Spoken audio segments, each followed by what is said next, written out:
If you're going to whine about not making the college football playoff, I feel like you at least have a good reason. Last year in 2023, the Florida State Seminoles were left out of the 2024 college football playoff despite winning their conference championship and going undefeated. Sure, the team was different because Jordan Travis was not going to be playing, but still Florida State did everything they had to do to make the playoff. Objectively, they won their conference and they didn't lose a game. It doesn't matter what the results were, Florida State should have gotten into the playoff. They had a real reason for complaining because they were left out for a team that had one loss. This year though, we have another team in fan base and administration who's complaining and whining about not making the playoff. And still after a couple of days, they haven't come up with an actual reason why they should have been put in. Yes, you can objectively say that Alabama has a higher 24/7 composite score, they might draw in more viewers on the TV, and maybe they technically beat a couple more ranked teams, but still there is not an argument why Alabama should have been in over any of the teams selected in this year's field. I've honestly never seen an administration and fan base meltdown like this, and in today's video, I want to talk about the softest program in all of college football right now, the Alabama Crimson Tide. This is not an attack on the players or most of their fans, or the well-meaning people that love the Crimson Tide, but this honestly goes out to the administration, the athletic director, and the crazy fans that for some reason cannot get over this. In today's video, we're going to talk about the Crimson Tide, we're going to talk about their season, why they were left out, and why in my opinion, right now, they are the softest program in the country. But before we get started, if you're a big fan of college football, be sure to subscribe to the channel, leave a like if you want to support today's video, and let me know what player, team, topic, or situation I can cover next. Now let's get started and talk about Bama. As first, I just truly cannot understand what the argument here is. Alabama went 9-3, they played an absolutely terrible non-conference schedule, and they lost to two 6-6 teams. Under no circumstance should that get you into the playoff, especially over a team that made it to its conference championship game and lost by a combined 6 points in 2 games. It doesn't matter what the conference strength of schedule is, SMU both had a better resume and was objectively better than the Crimson Tide were this year. I'm not quite sure why Bama fans are complaining so much. Recently, Alabama's AD started throwing a hissy fit as he's all of a sudden threatening to not schedule tough out-of-conference games in response to this. To me, this is all just so unbelievably ridiculous.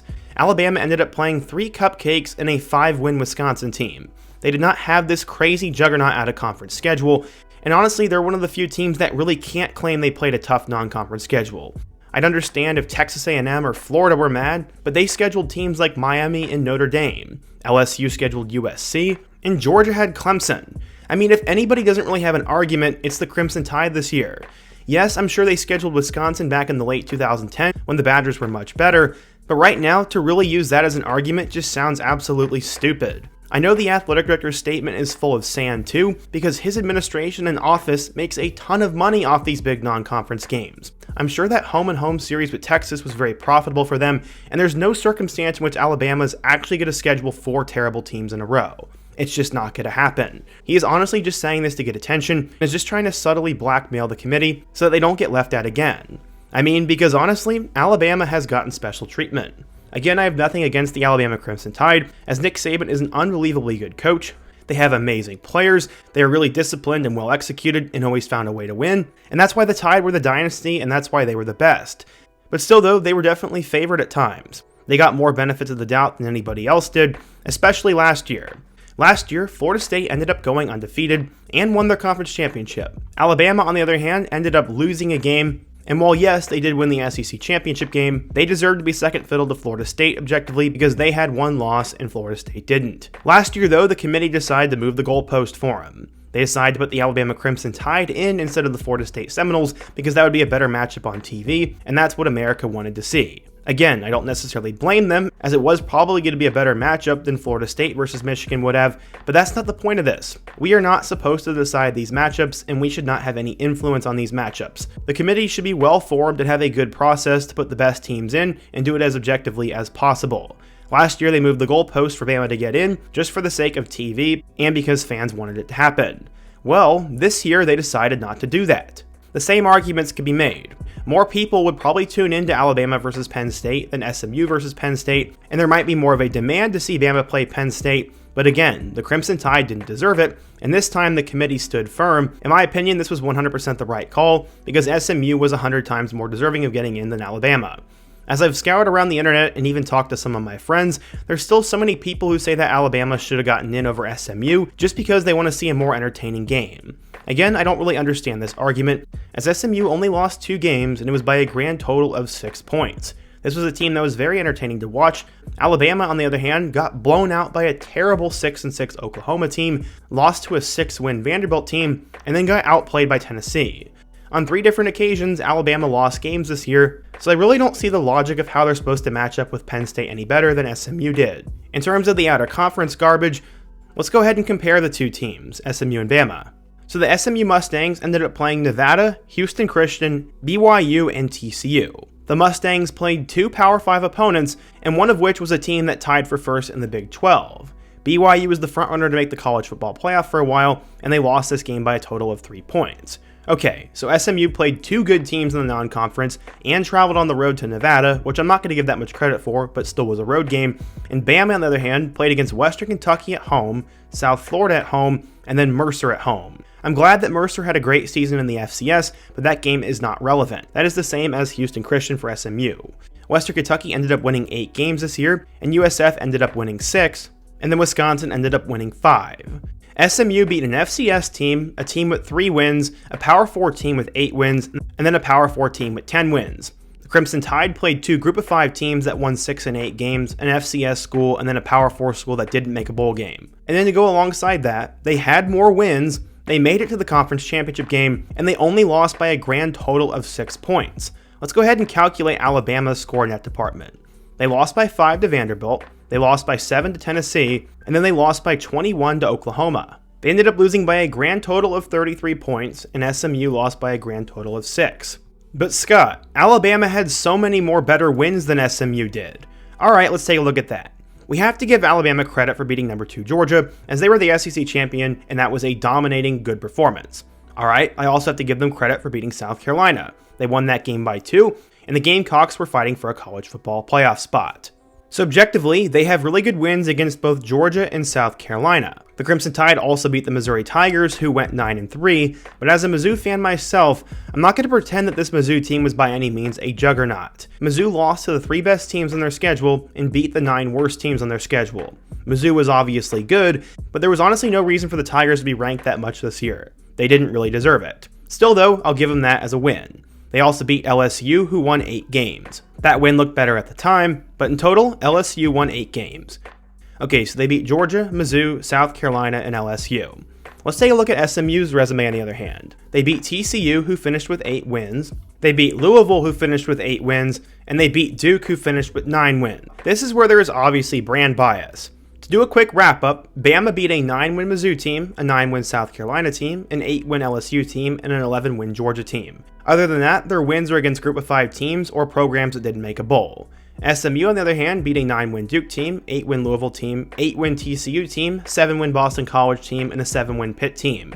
They had 5 victories over teams that are going bowling, and Bama ended up having 4. Obviously, they had the best 2 wins of the bunch against South Carolina and Georgia, but SMU has an extra win over a bowl-eligible team. They played a better non-conference game, went to the conference championship, lost by less points than Bama did, and won more games than Bama did. I still don't understand why people think the Crimson Tide should have gotten in. Honestly, SMU would have been better off opting out of the ACC championship game and sticking with their 11-1 record instead of playing in that matchup. Sure, if SMU would have won, they would have gotten a bye, but this argument is absolutely ridiculous. Again, this is a Bama team that lost more games and wasn't even in the conference championship game, and people think they really deserve to get in over SMU. Now, if you want to say that Bama is a bigger brand or would have attracted more eyeballs to the game, then I can probably agree with you on that, but that's not how it works.